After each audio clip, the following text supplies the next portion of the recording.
कंवारी ननद। अंजलि की उम्र लगभग 30 साल हो चुकी थी। वो एक स्कूल में टीचर की जॉब करती थी। अंजलि के घर में उसकी माँ के अलावा उसका छोटा भाई और भाभी भी रहा करते थे। 30 साल की उम्र होने के बाद भी अंजलि की अब तक शादी नहीं हुई थी। इस बात को लेकर अंजलि की माँ रुक्मिणी देवी काफी परेशान रहा करती थी। माँ, मैं स्कूल जा रही हूँ, जरा मेरा टिफिन तो दे दीजिए। अब क्या पूरी जिंदगी मैं तुझे टिफिन बनाकर देती रहूंगी? अरे कुछ सोचा भी अपने बारे में या बस ऐसे ही? क्या माँ, सुबह सुबह फिर वही बातें लेकर बैठ गई। माँ गलत क्या कह रही है अंजलि दीदी? इतनी उम्र हो चुकी है आपकी, माँ कब तक आपकी सेवा करती रहेंगी? भाभी, मैंने माँ को कब कहा कि मेरी सेवा करो? वैसे भी अपना टिफिन मैं खुद तैयार कर लेती हूँ, बस टेबल से उठाकर देने को ही तो कहा था। वैसे अंजलि दीदी, देखा जाए तो टिफिन उठाकर देने की उम्र तो आपकी है। आपका अपना घर परिवार बच्चे होते तो ये जिम्मेदारी आज आप पूरी कर रही होती। एक बात मेरी समझ में नहीं आती, अगर मेरी शादी नहीं हुई तो इसमें मेरी क्या गलती है और तुम सब लोग मेरे पीछे क्यों पड़े रहते हो? अरे कुछ कहना क्या पीछे पड़े रहना होता है?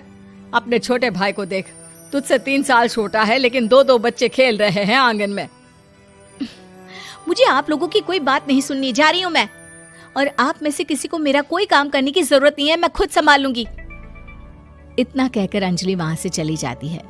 शाम को जब अंजलि अपने स्कूल से लौटकर घर वापस आती है तो उसने देखा कि पड़ोस वाली निर्मला चाची वहां पर बैठी हुई थी। क्या बात है अंजलि बिटिया, नौकरी करके वापस आ गई? जी चाची जी, कैसी हैं आप? मैं तो ठीक हूँ बेटा, तुम बताओ शादी के बारे में कुछ सोचा या नहीं? अरे रहने दीजिए ना, इससे तो शादी की बात करना ही बेकार है। कुछ भी कहो तो गुस्सा करती है, बात बात पर आंखें दिखाती है। माँ, आप ऐसा क्यों कह रही है? मैंने कब आप पर गुस्सा किया?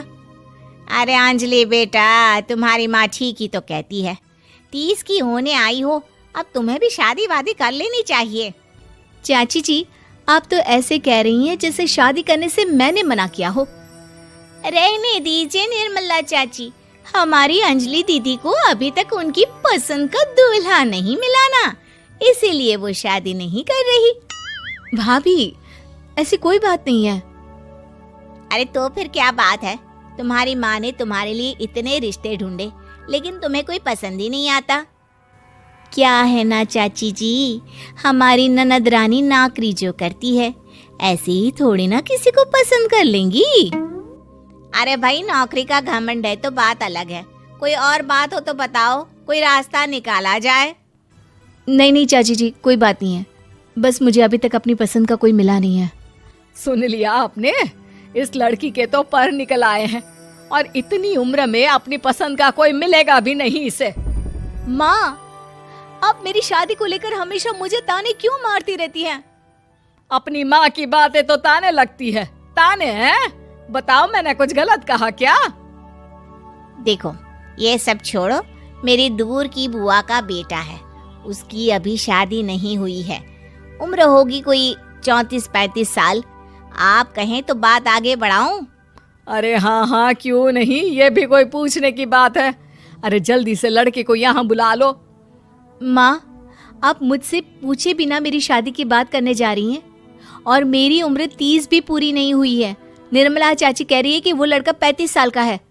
अंजलि दीदी, आपको क्या लगता है इस उम्र में कोई फिल्म का हीरो आएगा आपके लिए? देखिए, अब पसंद और नापसंद की बात तो रहने दीजिए, पसंद करने की उम्र तो आपकी निकल चुकी। अब तो जो भी मिले उसी से शादी कर लीजिए, इसी में भलाई है। तेरी भाभी बिल्कुल ठीक कह रही है। अब जैसा रिश्ता मिले उसके लिए हाँ कर देना, ताकि हम भी गंगा नहाए। ठीक है, चलिए मैं उस लड़के को कहती हूँ, वो कल ही अंजलि को देखने आ जाएगा। अगले दिन निर्मला चाची के दूर का रिश्तेदार अंजलि को देखने उसके घर आता है। उसका नाम था अजय। अंजलि जी, तो आप नौकरी करती हैं, वो भी स्कूल में? जी हाँ, मैं स्कूल में टीचर हूँ। हमारी बेटी बहुत होशियार है। अरे पढ़ने लिखने में इतनी होशियार है, इसीलिए तो इसकी नौकरी लगी है स्कूल में। हाँ हाँ ठीक है आंटी जी, जरा मुझे भी तो बात करने दीजिए आपकी बेटी से। जी पूछिए ना, क्या पूछना चाहते हैं? अंजलि मैडम, ये तो बताइए कि आपने अभी तक शादी क्यों नहीं की? बस ऐसे ही, कहीं कोई रिश्ता पसंद नहीं आया इसलिए। लेकिन क्या मैं आपसे पूछ सकती हूँ कि आपने शादी क्यों नहीं की? अंजलि, क्या कर रही हो तुम? लड़कियों को इस तरह की बातें नहीं शोभा देती। रहने दीजिए आंटी जी, आपकी बेटी काफ़ी पढ़ी लिखी है, मैं उनके सवाल का जवाब दे ही देता हूँ। वो क्या है ना, मुझे भी अभी तक अपनी पसंद की कोई लड़की नहीं मिली। अच्छा, कोई बात नहीं। वैसे आपकी तनख्वाह कितनी है? कितना कमा लेती हैं महीने का? जी यही कोई 25,000 महीने। बस 25,000? इतने से क्या होता है? इतने से तो आजकल घर भी नहीं चलता। आपके कहने का क्या मतलब है? अरे मैं तो ये सोच कर आया था कि नौकरी वाली लड़की है, आराम से 40,000 कमाती होगी। माफ कीजिएगा, आपका और मेरा रिश्ता नहीं हो सकता। जी कोई बात नहीं, मुझे भी आपके साथ शादी करने में कोई इंटरेस्ट नहीं है। अंजलि, किस तरह की बात कर रही हो? घर आए रिश्ते को ठुकरा रही हो तुम। दीदी, अब इस उम्र में आपको इतनी अकड़ नहीं दिखानी चाहिए। अच्छा खासा रिश्ता हाथ से निकल गया, कहीं ऐसा ना हो कि जिंदगी भर कुंवारी ही रह जाओ आप। कुछ दिन और ऐसे ही निकल जाते हैं और अंजलि की शादी कभी नहीं होती। अंजलि के परिवार वाले बिंदास उसे ताने मारते रहते हैं, लेकिन अंजलि एक बड़ी नौकरी की तैयारी करती है और उसमें सिलेक्ट होने के बाद अंजलि को एक बहुत बड़ी नौकरी मिल जाती है। अब तो दीदी के नखरे और भी ज्यादा बढ़ जाएंगे भाई। अब तो इतनी बड़ी नौकरी जो लगी है, अब इनकी शादी होने से रही। माँ, मुझे नौकरी के लिए दूसरे शहर जाना पड़ेगा। आप जानती हैं ये बहुत बड़ी जॉब है और इसमें पैसे भी बहुत ज्यादा मिलेंगे।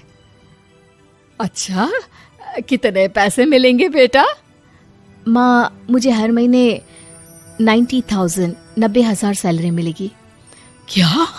अरे वाह वाह, ये तो बहुत अच्छी बात है। लेकिन फायदा क्या?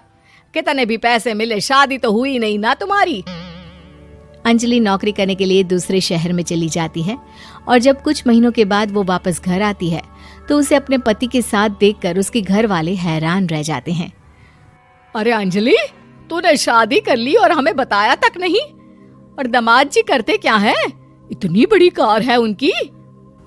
माँ, मैं आपको सब कुछ बताना चाहती थी, लेकिन आप सबके ताने सुनकर बहुत दुखी हो गई थी और इसलिए मैंने अपनी पसंद से शादी कर ली। मेरे पति मेरे साथ ही ऑफिस में नौकरी करते हैं और बहुत बड़े अफसर हैं। और एक बात बताऊं माँ, आज मैं बहुत खुश हूँ।